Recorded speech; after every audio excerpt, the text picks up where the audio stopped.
Hey, hello leaders, and welcome to another video version of Run to Your Challenges, the podcast.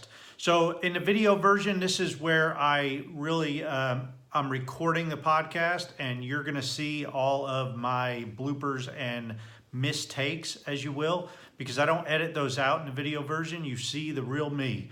And today I am talking about excessive happiness. So if you've seen a movie back in like 98, 99 time frame, you'll kind of know where I'm going to go with this, but I'm going to put a little twist on it. All right, so here we go. I'm going to hit record, episode number 372. Can you believe that? I'm going to hit record. You'll hear a little bit of silence, about 4 seconds of silence, and then I will start recording. Here we go.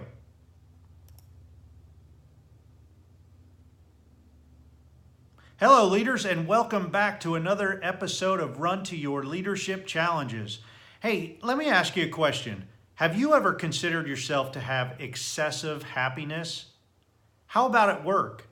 Are you excessively happy at work?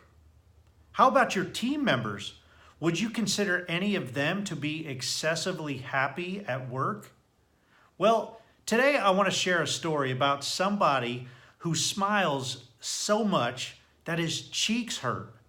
And yes, this is a true story, and I truly believe it can be your story if you follow through with what I share today. So I first heard about excessively happiness. Back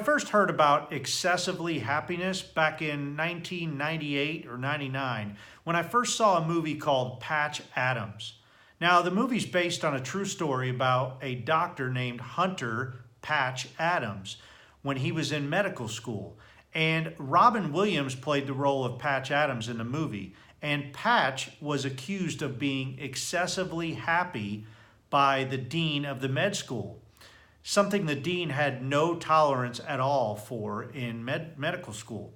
Well, this past Sunday, I talked to a guy who, for the past several weeks, has been smiling excessively every time that I've seen him. I mean, he's had this huge smile from ear to ear. And I made it a point to tell him how great it was to see him smiling so much. Now, I've known this guy for, I don't know, probably 8 years or so, and I have never seen him smile so much. Well, on Sunday, he laughed when I told him that, and he told me that he had been smiling so much that his cheeks actually hurt. Pretty cool, huh? Well, let me tell you the rest of the story. You see, this guy was basically at the top, the very top of his profession, and he walked away from that job to accept a job in ministry. Now, I'm no rocket science here, but I would guess the ministry position will pay him about 1/10 or even less than what he was making in that other job. And yet this guy just can't stop smiling. He's smiling so much that his cheeks hurt. And so you want to know what his secret is? Well, he gave into his true calling. He accepted a job that will allow him to utilize his true talents, gifts, and passion. Now, I don't know about you, but that would be... Now, I don't know about you, but that would probably make you smile too. So what about you? You know, the point of today's message is not for you to quit your job and go find a job that gives you excessive happiness. Not at all. The point of this story is to give you hope to utilize not only your God-given talents and passions in ways that can help others, but to figure out what your team... I don't like that. The true point of this story is to give you hope to utilize not only your God-given talents and passions in ways to help others, but to figure out what your team members' talents and passions are and utilize them as well. You see, being a leader puts you in a remarkable position to be able to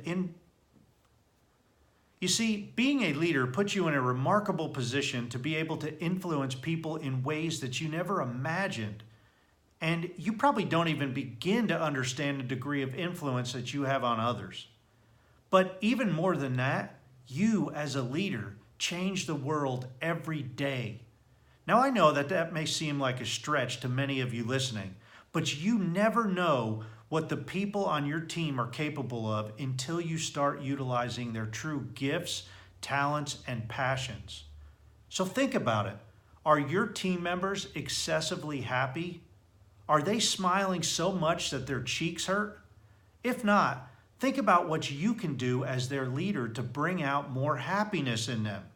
Start by bringing out their very best. That begins by getting to know them and what their true talents and passions are. Then start creating positions, or at least alter their positions so they can truly utilize their talents and passions at work. I'll guarantee that you will change the world in so many different ways, it'll make your head spin. Hey, I hope you enjoyed today's show, and I hope that you're seeking to be excessively happy. As always, thank you for listening. Have a great rest of your day, and until tomorrow, run to your challenges. All right, so that's it for the recording. I'll go back and edit that because there was several areas that I kind of screwed up in. But, I just want to share something with you. I wasn't excessively happy after I retired from the Air Force. I was working for the VA, and to tell you the truth, I was miserable. I was making decent money. It was nothing, astronomically just a career changer, but I was making decent money, and with that money and my Air Force money, I was actually making more there with all my retirement from the Air Force than I was now. But now I'm so much happier. I actually resigned from the VA job on the day that I got a huge raise. And I realized then that it's not about the money. I was leaving my driveway every morning with just the pit of my stomach was just turning because I knew what was waiting for me at work. And I couldn't stand it. I was miserable.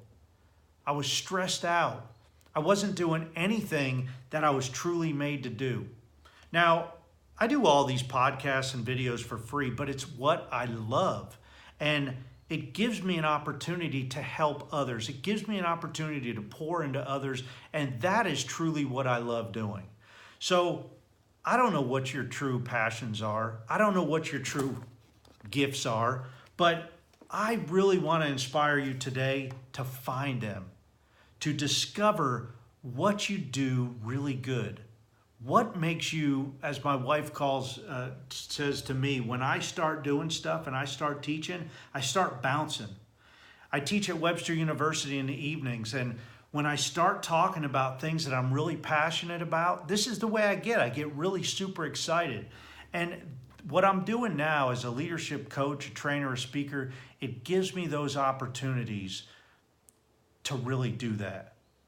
And when you're doing that, it's not about the money. It's about just being who you're supposed to be. And as a leader, you have the opportunity to really get to know your people and to put your people in those positions.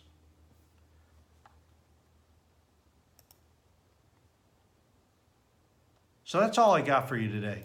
I hope you enjoy it, and I hope you have a good takeaway here. And until tomorrow, run to your challenges. We'll see you.